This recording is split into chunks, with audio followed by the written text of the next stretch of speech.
ہماری یہ لڑائی کسی دھرم اور قوم کے خلاف نہیں ہے، ہماری یہ لڑائی ظلم کے خلاف ہے۔ یہ ظلم کے خلاف انصاف کی لڑائی ہے۔ ہماری یہ لڑائی جمہوریت اور سیکولرزم کے تحفظ کی لڑائی ہے۔ ہماری یہ لڑائی ہماری آزادی کی لڑائی ہے۔ ہماری یہ لڑائی مدارس، مساجد اور قبرستانوں کی حفاظت کی لڑائی ہے۔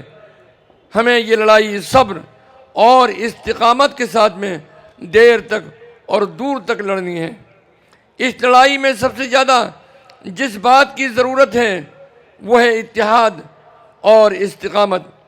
اگر ہم اپنی صفوں میں اتحاد قائم کرنے میں کامیاب رہے اور اس ظالمانہ کالے قانون کی واپسی تک ثابت قدم رہے تو انشاءاللہ جیت ہماری ہوگی۔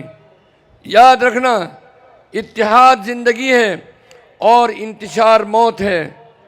ہمیں اپنی صفوں میں انتشار پیدا کرنے والوں کی پہچان کرنی ہوگی، ایسے لوگوں کو اپنی صفوں سے باہر نکالنا ہوگا۔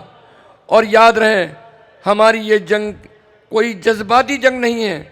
ہمیں اپنی اس لڑائی میں صبر اور استقامت کے ساتھ دیر تک لڑنے کو خود کو تیار کرنا ہوگا۔ ہماری آنے والی نسلیں ہمیں کبھی معاف نہیں کریں گی اگر ہم استقامت سے ڈٹے نہ رہے۔ اگر ہم مضبوطی سے لڑتے رہے تو یاد رکھیں، ظلم کی تاریکی کو ختم ہونے میں ذرا دیر نہیں لگے گی۔ انصاف کا سورج ضرور نکلے گا، بس شرط ہے اتحاد اور استقامت۔ میرے عزیزوں اور دوستوں، وقف ایکٹ 2025 کی 2 دفعات پر سپریم کورٹ نے عبوری راحت دیتے ہوئے وقتی طور پر پابندی لگا دی ہے۔ یہ عبوری راحت خوش آئین تو ہے، لیکن ہمیں اس پر مطمئن نہیں ہونا چاہیے، کیونکہ وقف بائی یوزر کی منسوخی اور غیر مسلم ممبران کی تقرری پر عبوری پابندی لگی ہوئی ہے، لیکن وقف کی جائیدادوں پر لمیٹیشن ایکٹ کا نفاذ اب بھی باقی ہے، جس سے وقف پر ناجائز قبضہ کرنے والوں کی قانونی طور پر مالکانہ حق مل جائے گا۔